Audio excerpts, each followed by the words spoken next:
Question 2 is backlash. Trump hates the ICC in Ginsburg 2.7. Trump says the ICC threatens national security, pledging tangible and significant consequences. The session is conceding to an anti-American institution. Written in 1899, the ICC is an unchecked invitation to restrain America, threatens America's ideals. New jurisdiction undermines executive power called the Lash Act 118. Trump was in rigor for someone we can't attempt to let this trip back. His office has complete authorization of a court with full objection. First, Trevor owed 3 fines. The U.S. replaced prosecutors and judges from the ICC who use their positions to advance American objectives. Second, for Rule 24 explains, the U.S. uses the ICC like a pawn, acting only when it serves American interests. Massive dependency on the most fundamental left side of the court. The ICC is especially vulnerable to the Trump 14 authorities. People treat the ICC with high nothing as a superpower and serious prosecution spins forward falsely, treating the ICC as an American instrument of control. That creates a system where accountability is determined by power, not justice. Professor Willard from 2 Lawrence, the court's legitimacy hinges on its ability to prosecute all work criminals equally. The interference would create an imbalance, one where America would be untouchable while others face prosecution. Such a system would erode the very foundation of international law. If you will choose the ICC over Trump, Dom 212, you leaders get back to Trump. So can defense the court of the first to go. More than before, Trump repeatedly walked out even if prosecution had approved Trump's not happy. He'll exploit loopholes that will be more exercised and refuse to support the fully ambassadors and exercises. It was the last without American support. In Egypt 24, if Trump falls out, the alliance will fall apart. Crucially, we got a unified EU to goes back NATO. In Egypt, 19 warrants, Russian aggression and miscalculation will seize land nation for start, decrease American military, political, and economic advantage, renationalization of EU militaries, alliances in Asia shaken, China controls South China Sea, and occupy Taiwan. Contention raised these instructions. Negotiations are resolving the Ukraine right now. Report 5, talks between the US and Russia over begin 2 minutes. Report of the negotiations, APM ready to put British troops in the support of the peace deal, helping Ukraine and security of Europe. US supports critical areas of the peace. Both sides are on board. 5, let's see potential exchange territories of Trump's peace and bringing Russia to peace. Ukraine holds Russian territory that play a part in negotiations and invasion. Turning to undermine peacemaking. Prepare 23, the court isn't a peaceable institution as it criminalizes parties seem to bungling and Turing, easily jeopardizing the war for Ukraine. Having feared arrest, Russian political authority to both negotiations to begin as a neutral mediator for long conflict. Especially peace, US-Russia escalation, which goes nuclear. A 23, the global war increases when a nuclear superpower is threatened to rest, leading to nuclear apocalypse. He's never been deterred, threatening nuclear attack if the US continues to isolate him. No nuclear peace in Ukraine, suffering will continue. Red lines are low. Talking 24, we can lower the threshold for nuclear strikes. It's up to the doctrine Russian strike in response to threats to territorial integrity. Idealistically, legalism undermines pragmatic resolution. Version 24, against Russia, I think that any state is worth the warrant of responsible for wrongful acts. Prosecution of Al-Bashir compromise conflict resolution. International justice can be achieved at any cost. Special escalates in East Africa, the ICC source of conflict. Without mediation, the war will continue indefinitely. So 24 warrants, and nearly 1 million people have died since the war began. A number that will only rise. The seems that ICC don't bring justice and destroys American ability to stop one of the deadliest conflicts in modern history. Thus, we urge an invalid. Quick question. Can you verify the date on your Casey Evans 2018? It's not the same thing. Your URL says 2018, but also the creation date.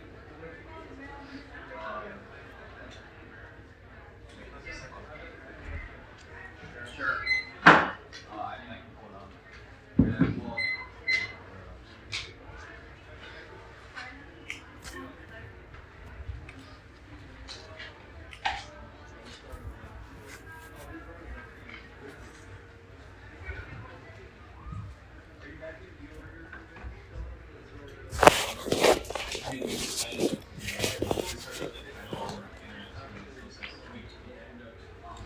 okay, so you confirmed the date address is 2018, right? Well, we confirmed the URL date is 2018. Okay, fine. That's good.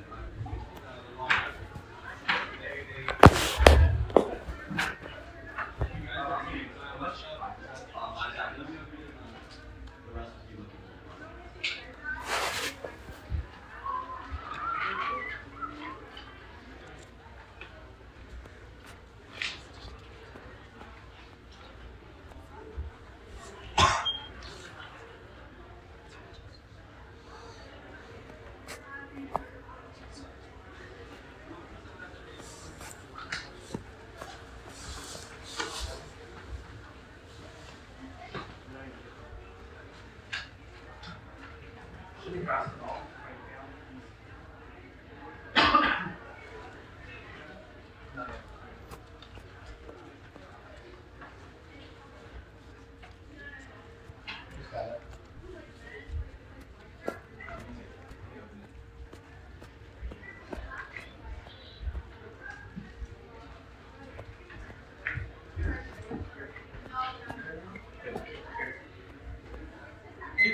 Question 1 is cyber. Trump's pursuing aggressive cyber policy now, referred to before. Trump contrasts violent cyber diplomacy, regulating with focus on power projection, doubling down to destabilize cyber, spilling over into physical domain. As the US faces Russia, NOCO, Iran, and China, an aggressive doctrine relies on restrictions, moving on to offensive spark cyber risk. Nomination period part 25. Practice, pick for CIA director signals Trump will take an aggressive approach uses offensive cyber weapons. Nominated national security advisor the hardware line on offense. U.S. OCO posture threatens great power escalation and otherwise cyber norm setting. Prioritizing defense and restraint is key, Valiant 19.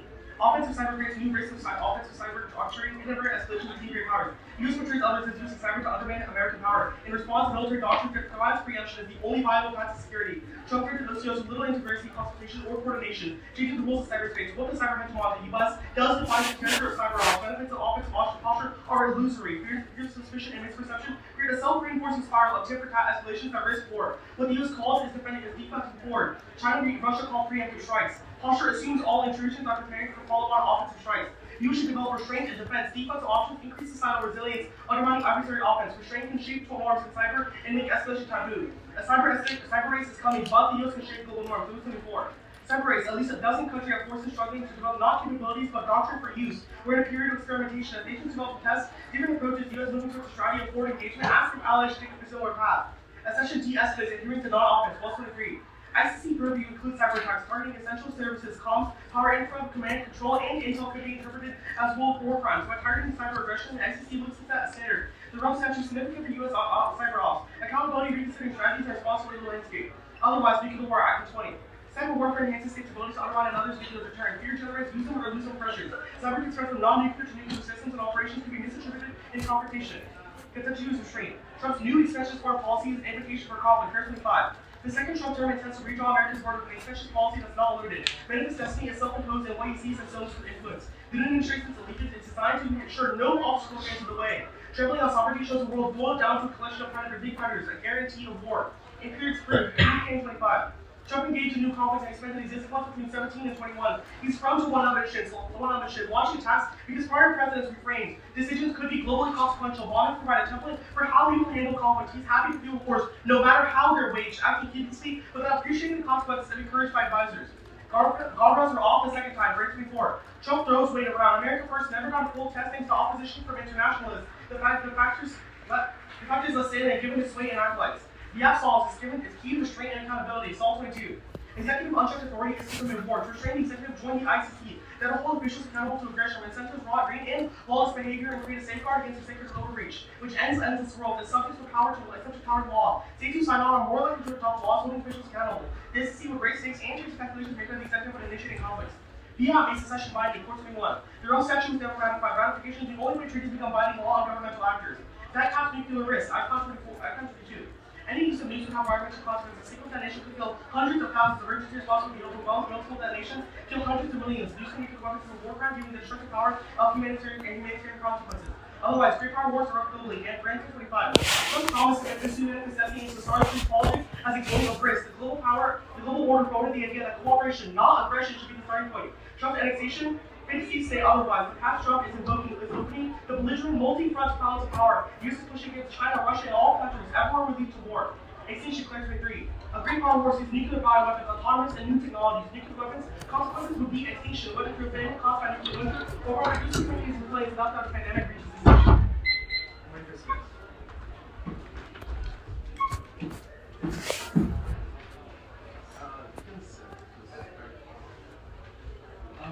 First question.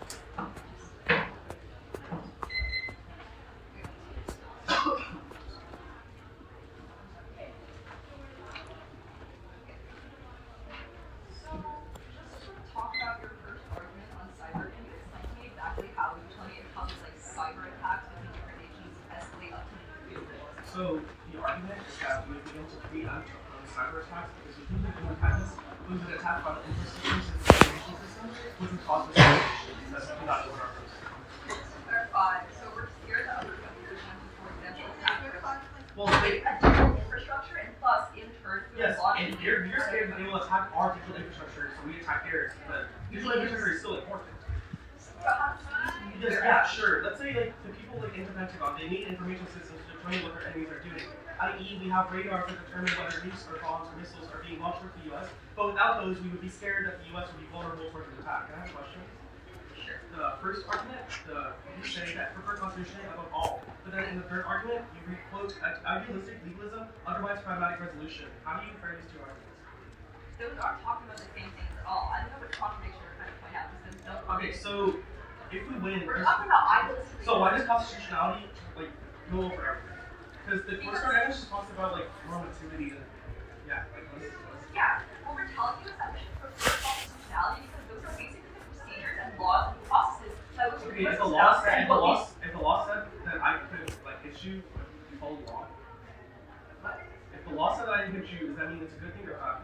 That's not what the law says. Okay, but if the law said something to do something bad, America obviously has bad laws, so at least some of them. Like what laws? Wait, so are you saying that just to clarify, are you saying we should break the law? I'm saying if the law is bad, then. So are you saying that we should break the law? So if the law is bad, then yes. Wait, what? The affirmative prevents extinction, so we should take the affirmative regardless of how constitutional it is. How do you determine whether a law is good or bad? It seems extremely arbitrary and subjective, right? The consequences is also extremely that's how you determine whether your DAs are good, so I'm confused as to how the affirmative using it is bad.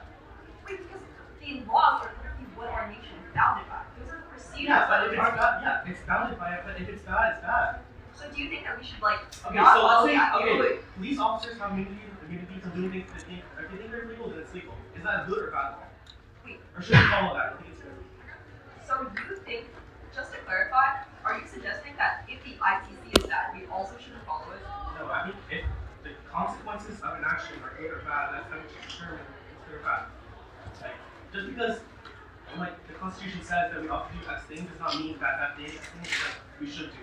We tell you that the legal basis of our country is essentially I guess it's a legal basis things are good and bad. How it relates to our arguments on the consequences of the affirmative. Because when you affirm, you're violating the Constitution, which is bad. If affirming is a good thing, then why does that matter? Affirming is not a good thing. That's the issue. Because A, it violates the Constitution. That's all of our arguments.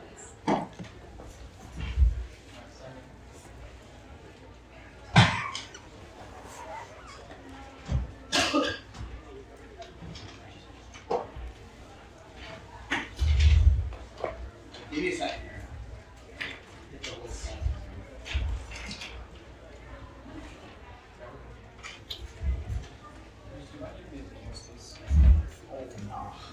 Wait. I'm pressed up against the wall, so I'll press up.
renders it ineffective because it cannot create a cohesive ideal of justice. But B, Paragraph 24 Article 98 of the United States of the ability to grant immunity to officials from other nations. Member states have a painless way of granting arrest immunity. America will demand this simply by lodging an Article 98 declaration.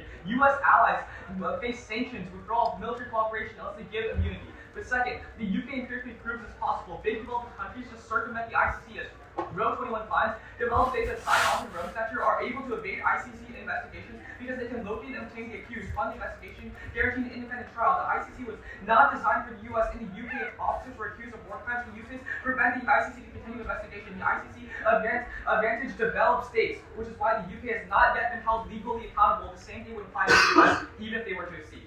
That takes up both their arguments because it means there is no prosecution, so the U.S. is not backed out on offense and cyber or offense and military. Now, On cyber proper, they claim offensive cyber is neglecting defense, but Rivera 24, which co-states their evidence, finds the U.S. continues to invest in cybersecurity, invest in its counter threats, safeguarding critical infrastructure, ensuring robust resilience, response, and recovery. But second, there's no impact. As 919 finds, the problem of perception and escalation is not new. Cyber lacks clear effects. The threat of Pearl Harbor from cyber have been exaggerated. Most conflicts occur below the threshold of escalation. Economic, political, rather than lethal are means of responses. It's not credible to threaten a nuclear response. The U.S. responds proportional to the damage done, which means that any country that retaliates know they'll be met with the same level of force by the U.S. So there's no reason to retaliate against our cyber attacks unless it actually causes massive damage, which it won't. But third, there's no leak. The ICC doesn't change protection measures, it just prosecutes them. A new collaboration improves protective systems. This 2024 finds ICC cybersecurity extends international criminal law to cloud protect companies, states, international organizations, and the judiciary to tackle prosecuting individuals. Now, their own evidence is not about accession, and it says that the ICC mandate, which has already been made, already has unintended consequences on the U.S., i.e. under I-law. If the U.S. is not following and adhering to I-law, then there's no reason that changes under their world. But fifth, offensive capabilities work. They cap escalation by deterring mass attacks by others, including A, by their evidence saying the U.S. is the cyber hegemon, which indicates others respect our capabilities and they'll escalate against us. But B, their evidence is from 2019 about Trump already conducting dozens of OCOs that didn't cause their impact, which begs the question of what changes now. But six, the only evidence they read that's ICC specific is about banning usage, not development, which means they terminally cannot solve for the arms race scenario, since the U.S. will still develop weapons along with other countries. So even if the U.S. does not use these weapons, their impact will still happen globally because it does not ban it for other countries. But seven, there's no empirical backing for their nuclear impact. As Cronin finds, never is there the choice between having one's weapons destroyed or launching a suicidal nuclear attack. Even if they are faced with cyber threats, these leaders know that if they were to retaliate, like my opponents suggest, with nuclear weapons or conventional means, they'll only get squashed by a much more powerful U.S. military, which is why they never take that in the first place. On their argument about Trump. First, they cannot solve these issues because randomly joining the ICC won't stop the U.S. from funneling billions into the military, especially with Trump as president. Per their own meetings, they literally read that there are multiple government policies, and Trump, who's very aggressive on this issue. But second, it assumes ICC pressure, but no ICC country has the military or resources to challenge the U.S. and risk holding them accountable, which is the only enforcement mechanism the court has. The court relies on member states actually prosecuting and holding states accountable, but no one wants to go against the U.S. But third, and here's our net, European countries part of the ICC still do military interventions, and for example, the Middle East. And fourth, the impact evidence is vague about war starting. 4 years of Trump in the past didn't trigger it, and the U.S. is always competing with China and Russia anyways. Sydney last one. We're going to take starting.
Order will be after the neck.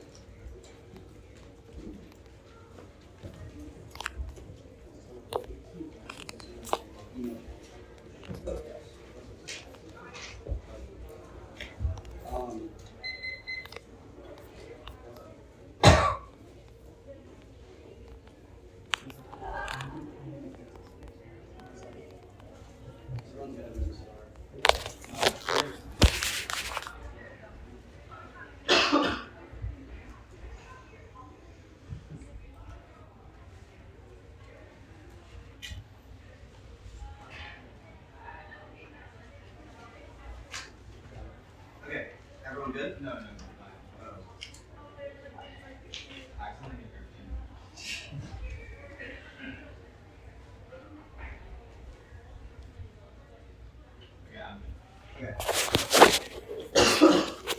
As an overview to all the responses arguments about how Trump will not listen. First, Trump values consistency and strength in his positions, doubling down is seen as in his continued instance that he won the 2020 election, signing onto the ICC and later doing a complete 180 but making it appear weak and indecisive to debate, undermining the industry of words to maintain. Secondly, he legally cannot ignore it. Treaties become U.S. law under the Supreme Clause. Federal court can and will enforce compliance. Presidential tweets don't override binding legal obligations. The United States does not want to get prosecuted in the military, so they will follow the law and be willing to prosecute Trump. But I'll answer their specific cards. The first one says there is a structural, unable to address international issues. But this argument is not relevant to the case of the U.S. They have dropped that Trump thinks that he will get arrested and that he has to consider his decision and he doesn't want to risk frivolous litigation in the second place. The second thing is that there is an immunity clause. But the immunity clause is in the context of when they do not have jurisdiction over the issue in the first place. The last argument is that the UK empirically proved it's possible, but this is when they got permission from the ICC in the first place. But countries are looking to challenge the US and have political motives to obviously prosecute them, so it would be different in this scenario. On our argument specifically, they say that it won't stop funding. It doesn't matter if Trump is restrained. The second thing is that there's no resources to challenge, but it's about Trump's legitimacy and the collective agencies collaborating to stop him. The third thing is that there's still development, but even if there's development, countries know that the US cannot use them because of international law, so the development will not prevent strikes against the US. If these are impacts still wouldn't happen. The fourth thing they say is that our impact should have happened in the first administration, but there's uniquely no restraint in the second administration, which is why Trump has already talked about annexing Greenland, Denmark, and invading into the Gaza Strait. On cybersecurity, quickly, we'll concede there's no impact of cybersecurity, so that means there's no offense there. On the net. On constitutionality, first, it is constitutional. Other treaties provide precedent and protection solved. Harris 2K rights, there's no constitutional obstacle. The U.S. has signed tribunals that affect citizens, NAFTA, and the WTO subject businesses. Processes that don't mirror American court, the ICC carefully negotiated comports with safeguards to citizens, include presumption of innocence, providing self-incrimination, speedy trial, crimes in ICC jurisdiction are during military courts. The armed forces are precluded by it. On their argument, there's also no impact. If they justify racism, if the law is bad, obviously you should violate it. On backlash. First, even if Trump gets mad, he won't do anything because of the perception of arrest that threatens his leadership because he can't get arrested for his lawsuits can occur. That's all. Secondly, arguments are contradictory. If the US controls the ICC, that means the EU allies will be pressured to stay with Trump. Thirdly, loopholes can get made in the short term, but precedents will get created to check back any law to long-term passing amendments, superiorly improvement and creation of multiple constitutions. Fourthly, there are evidence in the context of the US putting a judge on the court where there are tons of other judges in the court that can determine if the US is wrong. Even if they want to side with them, they don't want to have more power than the others. Fifthly, their dog evidence, it says nothing. Even if they listen to the decision, it doesn't mean that they will be NATO, especially in the state fear for their survival of imperious powers like Russia. 6, their Nordstrom and Woot evidence are out of context. Even if Trump says he wants out, that's because the member states aren't paying enough and he will get them to pay more, and states will be likely to agree per the analysis from the fifth response. Seventhly, this internal link is literally zero warrants associated with it. It just says, quote, it would collapse by their warrants. Other states can start contributing to the organization with no warrant as to why not. That reinforces Eastern alliance because they don't have to rely on the US military, which turns their link on their argument about obstruction. Firstly, negotiations are failing. We're from February 8th. Putin does not want to negotiate, but has already raised obstacles, including legal hurdles, and claiming Zelensky has lost legitimacy. Trump is radical and would not agree on similar terms with Zelensky. No indication that negotiations will succeed, but there is heavy risk of our argument. Secondly, there is no ceasefire. December 25th, the two observers think Putin's negotiating. There's little incentive these reached. There's no point in return Putin's transfer of Russia's society, nor is there domestic pressure. At least have adjusted. Putin is more confident now. Next year, consisting against Putin's army is able to achieve a breakthrough in the coming years, stringing to Trump to ensure he doesn't charge US support, help Russia, and Putin is winning growth from February 7th, and troops making process Putin closer than ever to achieving the objectives in the battle where a country with little incentive to negotiate. And negotiation makes Putin return later. Rogan 23 as the Ukraine won't repeat the mistakes of 2014 here. Negotiated a ceasefire under pressure from Obama and have Putin launch an even bigger attack a few years later. And fourth, negotiations don't change post after. You see, US does not have the jurisdiction to arrest Putin because Russia is not the ICC. Any negotiation succeeding would result in Putin's arrest. According to that logic, which means the army should have gotten arrested. Also, extinction outweighs the first argument and precludes the generation of all humanity, and it is constitution can't exist for all that. Yeah. Trev starts.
said it was before, but Wait, so was it before or after? it was before, and then you can see the time.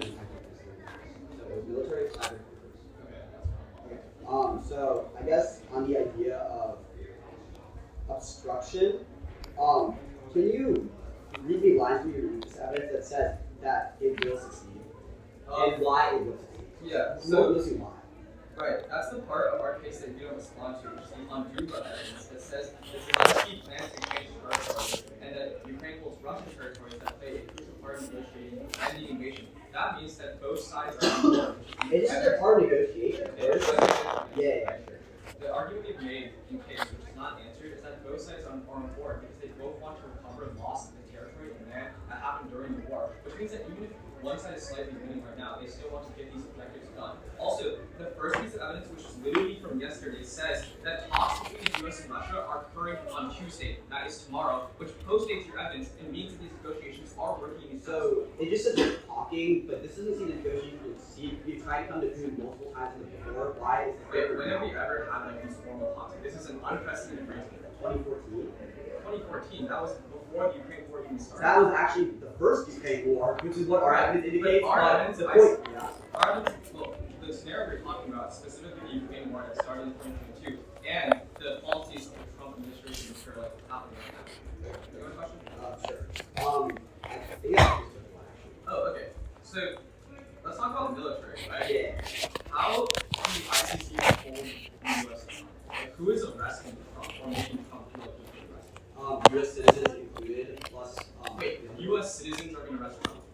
Yes, because they themselves are under the legal obligation, literally according to the argument of constitutionality. So they would have an incentive to do so because they also don't get it. So what does that look like? Does that look like you going to the White House and being like, Trump, I'm here to arrest you? Like, It's like a rally of people, yeah, like police force go, they literally arrest Trump. Like how he would have gotten arrested during the court case that he had like last so year. do you think every single American thinks the ICC is good? Probably not, but the argument is enough would do it to the point where, yeah, Trump would get arrested. So, actually, yeah, that's curious, right? So where have you read evidence, actually? Or do you have any evidence that says that an American citizen is going to be like, we're going to all do the ICC? That's the analytical analysis that I made for your evidence, but you also got, like, literally people have tried to arrest Trump before. There is an incentive to do so. Democrats do want to arrest Trump, and they've tried to do it multiple times. That's through legal proceedings and like domestic And this is also a legal proceeding. The International Court of Crime is a legal proceeding. Yeah, but like that's not the same thing as like a civilian. The argument.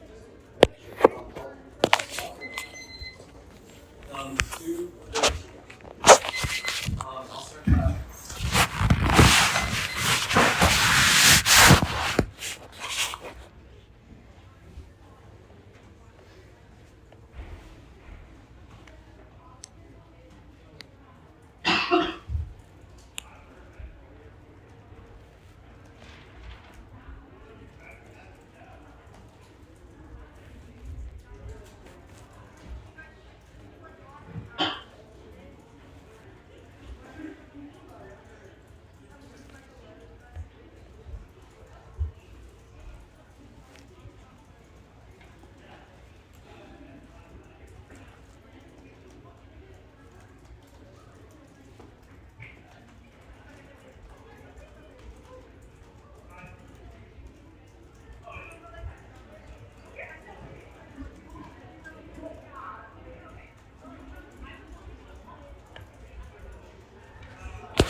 Ukraine. Negotiations are happening over Ukraine right now as they're facilitated by the US. This occurs Tuesday, which is tomorrow, and the last, as the UK has indicated that they'll send support troops to enforce the peace deal, which is durable. Since Russia and Ukraine both have said that they want to trade, they have an incentive to come to the table that are coming undermines this. Accede to the ICC, which has an arrest warrant out for Putin that alienates him and destroys the neutral forum the US is currently hosting, prolonging the Ukraine conflict, which has already devastated millions of lives, and also independently causing a US-Russia escalation scenario because Russia feels increasingly isolated with threat with the rest, and red lights are uniquely low right now as per our case, which causes nuclear devastation and extinction.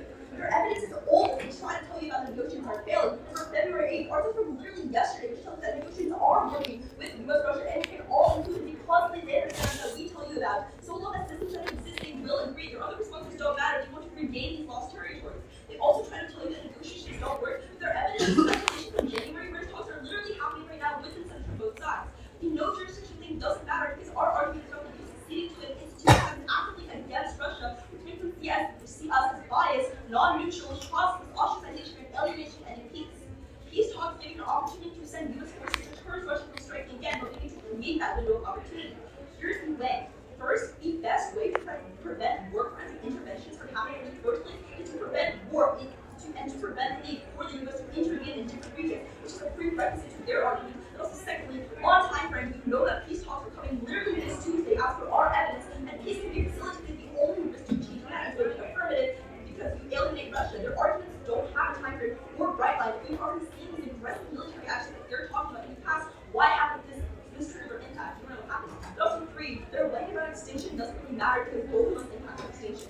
So, next, we're going for Trump backlash. They say that Trump values consistency, but the only thing that you can have is that the US ratifies the treaty. Our argument is that once the US ratifies the treaty, they don't comply. The resolution says nothing about Trump or what the US does after they accede, which means it's not within the range of that. Before you evaluate whether the ICC is good, you must first ask yourself whether the US ratifying the ICC allows benefits. Trump is anti-ICC. He's actually sanctioning the organization and hopes of benefits uses and has explicitly said that it's a national threat to the US. Trump's history with international treaties is also bad. He immediately pulled out of the Paris Climate Accord, and even when he was in agreement. So long as this is true, the US will never actually be prosecuted for the actions, which takes up their entire case. The only thing they say is that Trump receives that he will be arrested, but the question is why? They have cold drop that no ICC country has the military or resources to challenge the US and risk holding them accountable, which is the only enforcement mechanism that the ICC has. Any ally that goes against its basic sanctions or forced relations, which means no one will actually retaliate against Trump. And remember that Americans view these courts unconstitutional and restraining on them, so no one goes against Trump domestically either. They have not read evidence for this question. Also, in pure slow neg, we tell you that European countries that are part of the ICC also still do military interventions. And their impact evidence is really vague about war starting 4 years ago. That's still been triggering for all these people trying to rush anyway. So we have. Took one time. I wrote one. You took 5 for the question. Oh, okay. This one's done.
Can I ask a flashback really quickly? Can you clarify all your work? Pre-rec, time frame, What's the pre-rec? like stopping wars, especially stopping with community projects. What's the frame argument? These songs are coming out here, and there's no time frame.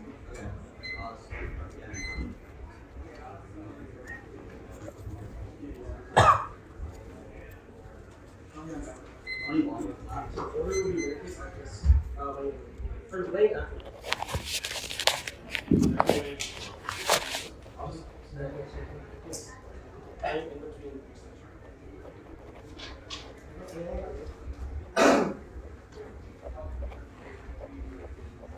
Game over. Drop the straight turn to their argument. The Roman evidence says that Putin will return later, even if negotiations succeed. Exactly like what happened in 2014 in Ukraine. Negotiations succeeded, but it only meant that he got time to rebuild his military and come back and invade Ukraine even worse, which means that even if you buy their sovereignty claim that suddenly Putin will negotiate, it means he comes back later and rebuilds a better military. He knows that he failed this time, but he'll come back worse, which definitely outweighs their argument, especially when it happened empirically. The 2014 Ukraine war was not as bad as this one, but our argument is that the next one will be even worse if we give negotiations. What we need to do now is just fight the war and fight the war now whenever he's running out of time. It outweighs their argument because we know empirically it outweighs the probabilities. We know empirically this war, the last war escalated, this war is escalated more than the last war, so the best war will outweigh. On the other view, first, Trump has consistency in trade inspection. He was 100% dropped, which means that even once he signed up to the ICC, he needs to do it in order to keep his political base. The second argument that was dropped was our court's evidence that says that Trump will listen. The third argument that was also dropped in this argument, the third argument that was also dropped in this argument is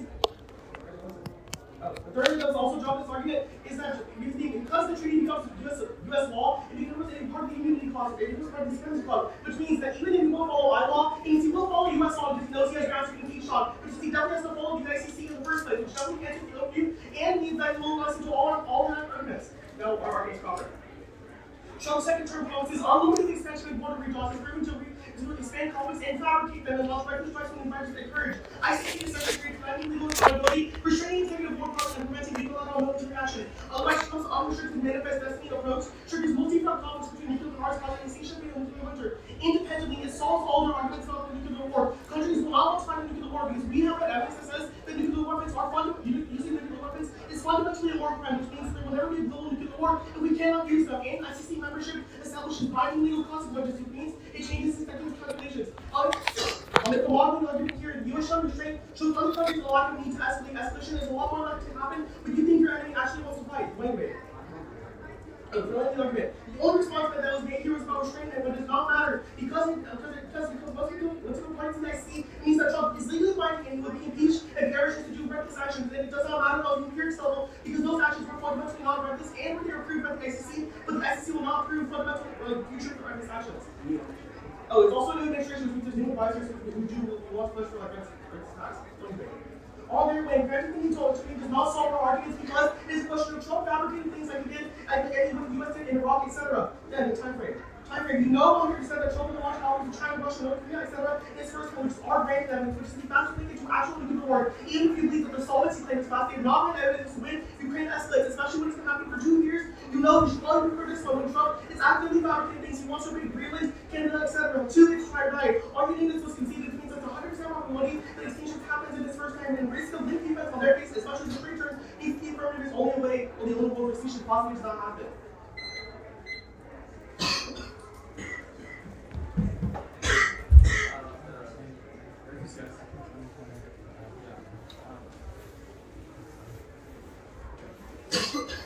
The only response to that is that the straight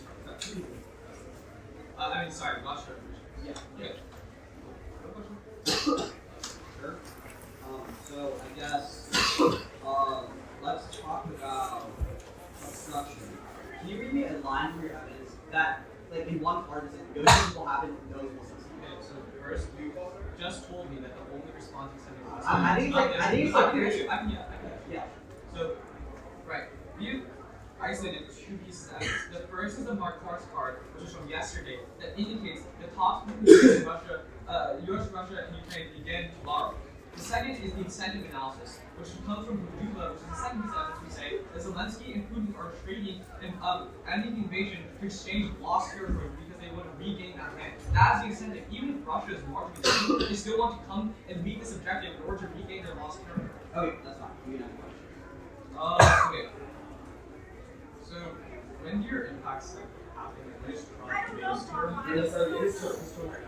I think nuclear war won't happen in this term. So why is it?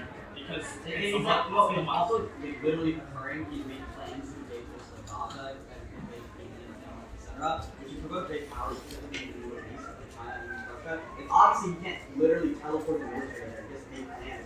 Plans getting created now. Sure. So I guess you say it causes intervention, but Trump like literally just that's the one place he doesn't want to intervene in. Why would that be the case? Like, Russia and Ukraine is the one place he literally said I don't want to intervene in, but you brought up the other Once again, not response is good response, but we'd say that, for example, if Ukraine and Russia escalate to the point where like threat other European nations, or like Russia is able to overextend, then the US does have an incentive. Which means that like our idea is ending conflict and creating peace in multiple regions of the world. This incentivizes, even if it's not the US, this incentivizes you're assuming these military interventions. Does it only apply to Europe, or does like peace happen with all around the world? Well, I mean, we've isolated this scenario.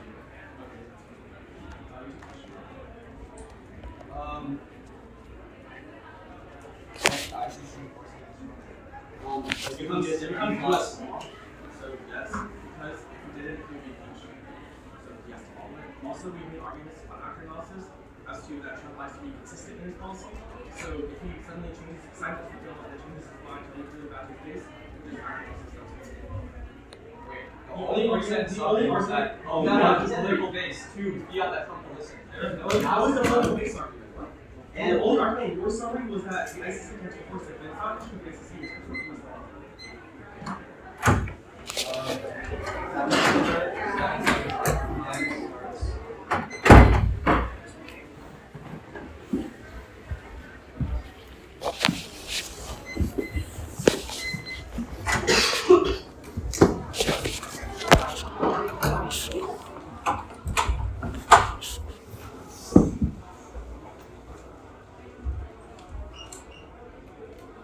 Okay, the order is going to start on Ukraine when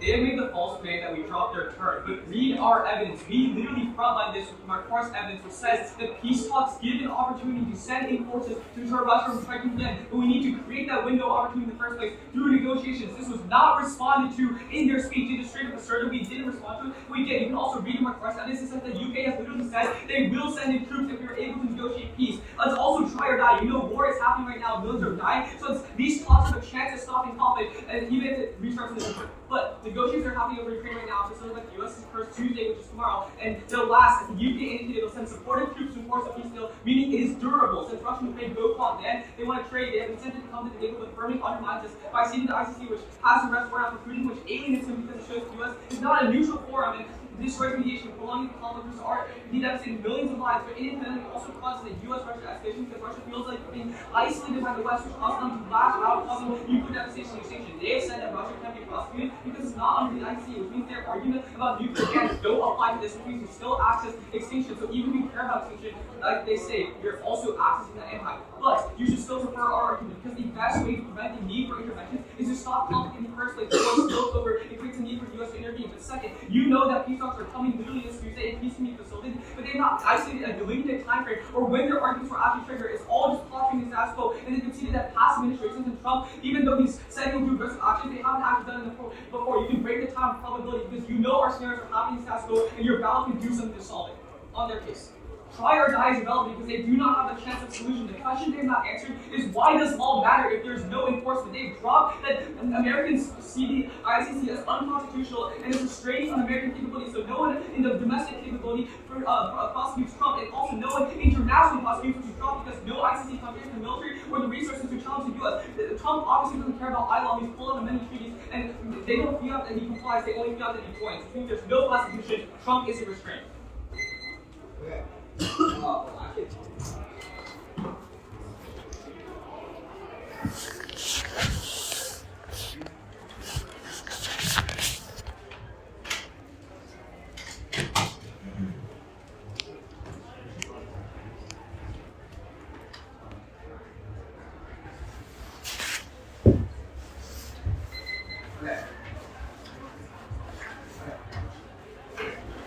So order is going to be actually neg, and yeah, away will be assignment.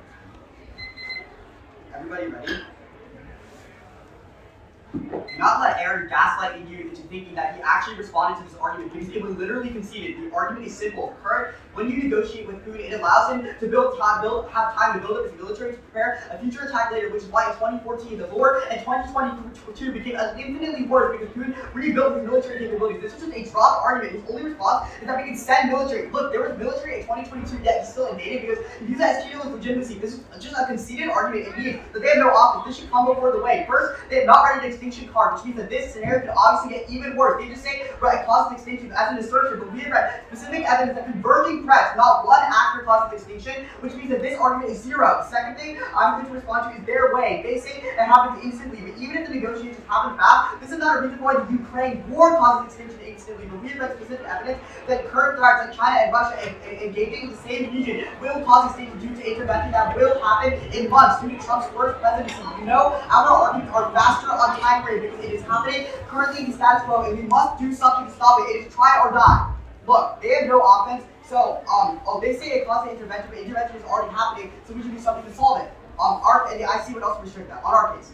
This debate is super simple. They've just dropped the accountability argument, but it dropped front lines. They've assumed that Trump is an imperial expansionist right now. It will invade multiple countries. The IC restrains them because it gives you the U.S. supremacy clause to adopt the Constitution, which allows U.S. citizens to arrest Trump in the first place, prevent him from attacking. Otherwise, imperial expansion causes converging threats in multiple countries, causes nuclear war. The only thing they've said is that there's no people that are arrested. They dropped the legitimacy argument entirely. That it'd be harmful to legitimacy because he pulled out of the agreement that he signed. Every other agreement that he pulled out of, he did not sign, so it did not harm his political campaign, i.e. the Paris Accords agreement, and also this is a new argument. Look, on the accountability, I can say past things should have popped up. No, because it's about the new administration not being restrained because they're all siding with him. They've also dropped hybrid wave, which means that they have no offense. It is a try or die and a drop a straight turnover argument. No way to vote for Wootton.